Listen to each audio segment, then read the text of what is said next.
नमस्कार प्यारे विद्यार्थियों। आज हम भगवती प्रसाद वाजपेयी की कहानी मिठाई वाला पढ़ेंगे। इस कहानी में लेखक ने एक ऐसे प्रतिष्ठित व्यक्ति का वर्णन किया है जो असमय में ही अपने बीवी और बच्चों को खो देता है और अपने निराशा से भरे हुए जीवन में आशा का संचार करने के लिए कभी मिठाई, कभी खिलौने, कभी मुरली बेचता है। और जिन बच्चों को वो मुरली बेचता है उनमें वो अपने बच्चों की झलक पा करके प्रसन्नता का अनुभव करता है। तो आइए पाठ प्रारंभ करते हैं।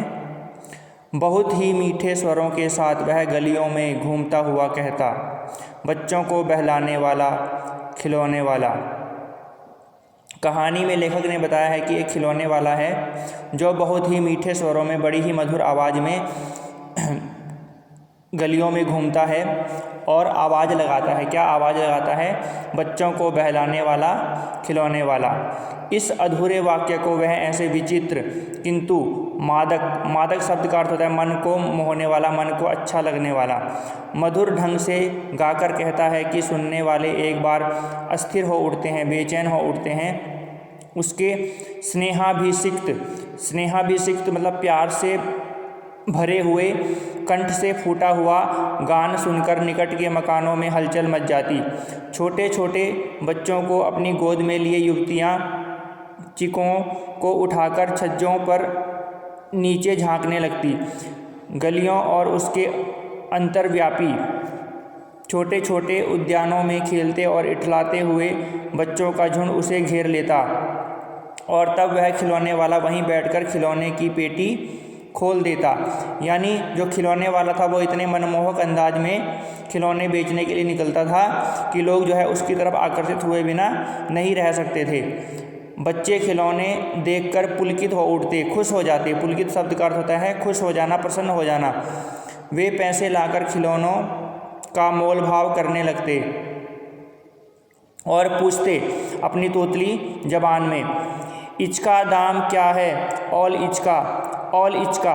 खिलौने वाला बच्चों को देखता और उनकी नन्ही नन्ही उंगलियों से पैसे ले लेता और बच्चों की इच्छा अनुसार उन्हें खिलौने दे देता। खिलौने लेकर फिर बच्चे उछलने कूदने लगते और तब फिर खिलौने वाला उसी प्रकार गाकर कहता, बच्चों को बहलाने वाला, खिलौने वाला। सागर की हिलोर की भांति उसका यह मादक गान यानी मन को मोह लेने वाला जो गाना है उसको सुनकर के गली भर के मकानों से इस ओर से उस ओर तक लहराता हुआ पहुंचता और खिलौने वाला आगे बढ़ जाता। यानी जो उसकी मधुर आवाज़ है वो गली मोहल्ले के चारों तरफ के मकानों में गूंज उठती। आगे लेखक कहते हैं, राय विजय बहादुर के बच्चे भी एक दिन खिलौने लेकर घर आए। वे दो बच्चे थे, उनके नाम थे चुन्नू और मुन्नू। चुन्नू जब खिलौने ले आया तो बोला, मेला घोला कैंछा छुंदल ए। मुन्नू बोला, औल देखो मेला कैंछा छुंदल ए। दोनों अपने हाथी घोड़े लेकर घर भर में उछलने लगे।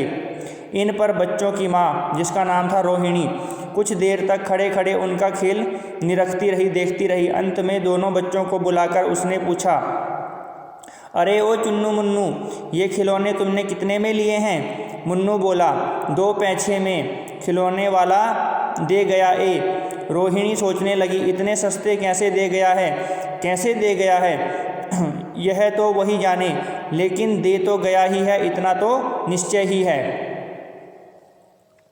यानी खिलौने वाले ने इतने कम दामों में खिलौने कैसे बेच दिए, यह हैरानगी की बात है, लेकिन बेचे ज़रूर हैं, ये बात जो है एकदम पक्की है। रोहिणी को इस बात का एहसास हो जाता है। एक जरा सी बात ठहरी। रोहिणी जो है इस बात को एक जरा सी बात समझ करके भूल जाती है। रोहिणी अपने काम में लग गई, फिर कभी उसे इस पर विचार करने की आवश्यकता ही भला क्यों पड़ती। फिर जो है कहानी आगे बढ़ती है। 6 महीने बाद नगर भर में, शहर भर में 2-4 दिनों से एक मुरली वाले के आने का समाचार फैल गया। लोग कहने लगे, भाई वाह, मुरली बजाने में वह एकदम उस्ताद है, मतलब निपुण है, कुशल है। मुरली बजाकर गाना सुनाकर वह मुरली बेचता भी है, सो भी 2-2 पैसे में। भला इसमें उसे क्या मिलता होगा? मेहनत भी तो ना आती होगी। एक व्यक्ति ने पूछ लिया, कैसा है वह मुरली वाला? मैंने तो उसे नहीं देखा। उत्तर मिला, उम्र तो उसकी अभी अधिक ना होगी, यही 30-32 का होगा। दुबला पतला गोरा युवक है, बीकानेरी रंगीन साफा बांधता है। वही तो नहीं जो पहले खिलौने बेचा करता था? क्या वह पहले खिलौने भी बेचा करता था? हाँ, जो आकार प्रकार तुमने बतलाया उसी प्रकार का वह भी था। तो वही होगा, पर भई है वह एक उस्ताद। तो आज इतना ही पढ़ते हैं, पाठ को हम जो है अगले वीडियो में आगे बढ़ाएंगे। तब तक के लिए धन्यवाद।